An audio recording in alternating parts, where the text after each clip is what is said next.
ఈ వీడియోలో మీరు ఒక సూది కాంతి వేగంతో భూమిపైకి తాకినట్లయితే ఏమి జరుగుతుందో చూద్దాం మరియు ఇది ఎంతవరకు వాస్తవ అని నేను చూడాలనుకుంటున్నాను. నేను లెక్కవేసి చూశాను. ఇనుముతో తయారైన 1 గ్రాము బరువుతో గల ఒక సూది 99.99% కాంతి వేగంతో ప్రయాణిస్తే ఇది భూమిని తాకే సమయానికి 201 మిలియన్ బిలియన్ల కైనెటిక్ శక్తిని కలిగి ఉంటుంది. ఇది ఇప్పటివరకు పేల్చి చూసిన అతిపెద్ద అణు ఆయుధం కంటే 3 రెట్ల ఎక్కువకు సమానం. ఖచ్చితంగా ఒక గ్రహశకలం ఢీ కొట్టడం కంటే తక్కువ విస్ఫోటనం సృష్టిస్తుంది, ఎందుకంటే సూది సైజ్ చాలా చిన్నది కాబట్టి. కానీ ఖచ్చితంగా కొంత పెద్ద నష్టాన్ని కలిగించేంత పెద్దది.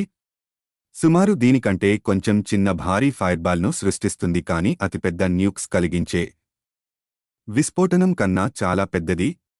ఇది ఒక సిద్ధాంతం మాత్రమే, ఎందుకంటే ఏ వస్తువు కాంతివేగంతో ప్రయాణించలేదు కాబట్టి మనం ఆందోళన చెందాల్సిన అవసరం లేదు.